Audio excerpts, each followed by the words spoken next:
Our planet is a tiny, fragile island adrift in a vast cosmic ocean. We are protected from the void by a thin, delicate membrane of atmosphere. But this ocean is not empty. It is filled with rocks, ice, and dust, the leftover debris from the creation of our solar system.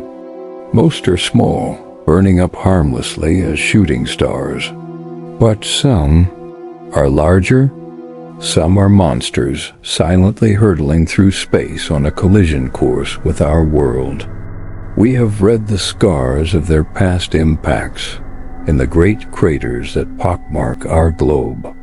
But what would it be like to witness such an event? To see a piece of the cosmos descend from the heavens and unleash its fury upon the earth? In the summer of 1908, humanity didn't have to imagine. On a remote, desolate morning in the heart of Siberia, the sky fell. What happened that day was the single largest impact event in recorded history, and it left behind a mystery so profound, so baffling, that it continues to haunt the scientific world over a century later. This is the story of the Tunguska Event. The date was June 30th, 1908. The location, the sparsely populated basin of the Podkamennaya Tunguska River in what was then the Russian Empire. It was a clear, quiet morning. Local Tungus reindeer herders were waking, their camps stirring to life. At approximately 7:17 a.m. local time, their ordinary day was shattered by a vision from a nightmare. A column of brilliant bluish light, described as being as bright as a second sun, tore across the sky. It moved at an incredible speed, trailing smoke and fire. For those who saw it, it was a terrifying spectacle. S. Semenov, a farmer in a settlement 40 miles from the epicenter, was having breakfast when it happened. He later recalled, "Suddenly the sky was split in two, and high above the forest the whole northern part of the sky appeared covered with fire. At that moment I became so hot that I couldn't bear it, as if my shirt was on fire. From the northern side, where the fire was, came strong heat. I wanted to tear off my shirt and throw it down, but then the sky shut closed, and a strong thump sounded, and I was thrown a few yards. The sound was deafening, a series of thunderous claps and a continuous deafening roar. 100 miles away, people were knocked off their feet. Windows were shattered in towns over 300 miles from the epicenter. The seismic shockwave was registered by observatories all across Europe and Asia. The atmospheric pressure wave circled the globe twice. But the most bizarre phenomenon was yet to come. For several nights following the explosion, the sky over Europe and Asia did not get dark. A strange, silvery glow illuminated the night, so bright that people in London could reportedly read a newspaper outside at midnight. It was as if the sky itself was on fire. An explosion with the energy of 15 million tons of TNT, 1,000 times more powerful than the atomic bomb that would later devastate Hiroshima, had just occurred. And yet, for the rest of the world, it was little more than a curiosity, a strange atmospheric phenomenon.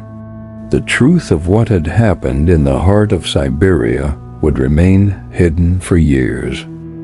The world of 1908 was a world in turmoil. The Russian Empire was a powder keg of social unrest, teetering on the edge of revolution. Global tensions were rising, setting the stage for the First World War. An unexplained explosion in a remote, unpopulated corner of Siberia was simply not a priority. There were no official reports of casualties, no strategic assets lost. The stories of the local Tunguska people were dismissed as the superstitions of peasants. For years, the event was forgotten by all but those who had witnessed it. It wasn't until 1921 that the first serious scientific inquiry was launched, led by a Russian mineralogist named Leonid Kulik. Kulik was convinced that the explosion was caused by the impact of a massive iron meteorite, and he was determined to find it. He believed the iron from the meteorite could be salvaged and used to help fuel the new Soviet industry. It would take him 6 years to overcome the bureaucratic and logistical nightmares of post-revolutionary Russia, but in 1927, Kulik finally led the first scientific expedition into the Tunguska. The journey itself was an ordeal. After traveling by the Trans-Siberian Railway, Kulik and his team had to navigate hundreds of miles of unforgiving wilderness, or taiga, using horse-drawn sleighs and then on foot, battling swamps, mosquitoes, and harsh conditions. What they found when they finally reached the epicenter was surreal and haunting. An area of over 800 square miles, roughly the size of modern-day Tokyo, had been utterly devastated. An estimated 80 million trees had been flattened, stripped of their branches, and laid out in a radial pattern, all pointing away from a central point. It was a forest of giant, dead matchsticks.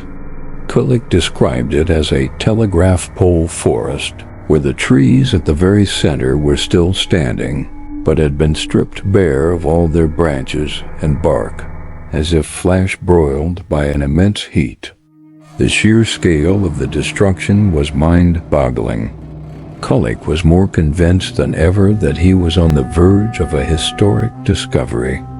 He spent months mapping the site, meticulously documenting the direction of the fallen trees, all pointing back to the epicenter where he believed the massive meteorite and its crater must be. But as he and his team pushed closer to the center, a profound and frustrating mystery began to emerge. There was no crater, no impact site, no fragments of iron, nothing. The ground was boggy and undisturbed.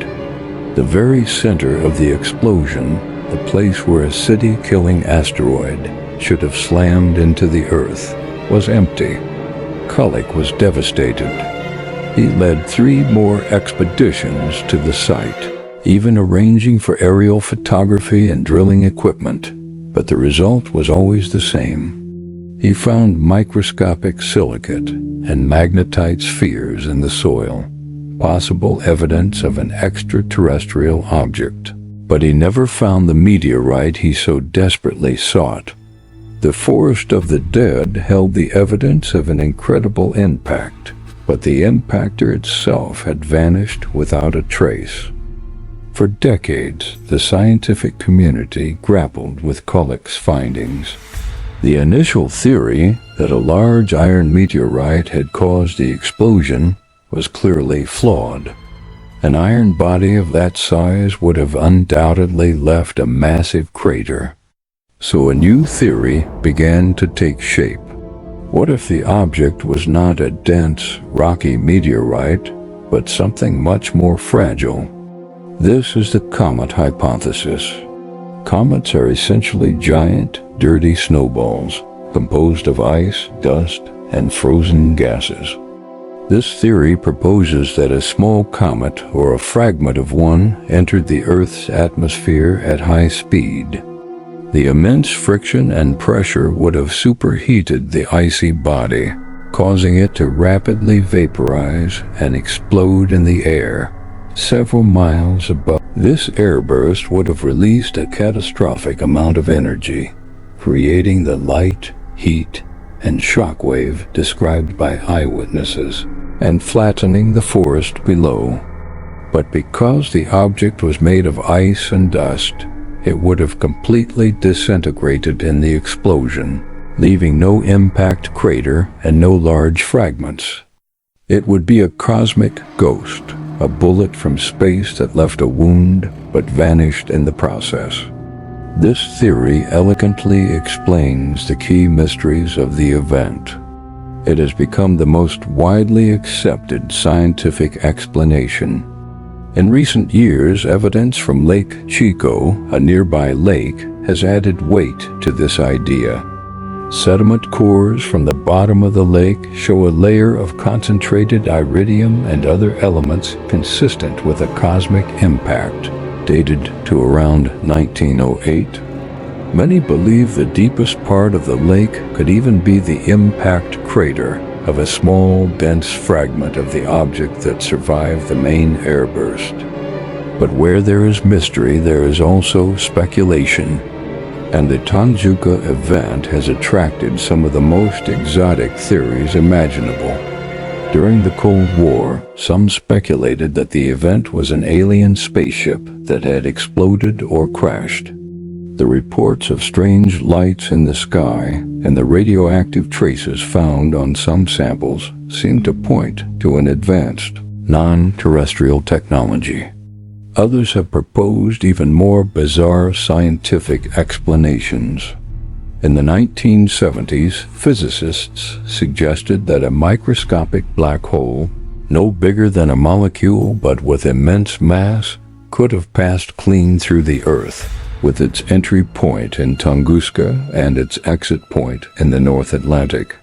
Another theory points to a natural, terrestrial cause, a massive eruption of 10 million tons of natural gas from within the Earth's crust, which then ignited in the atmosphere.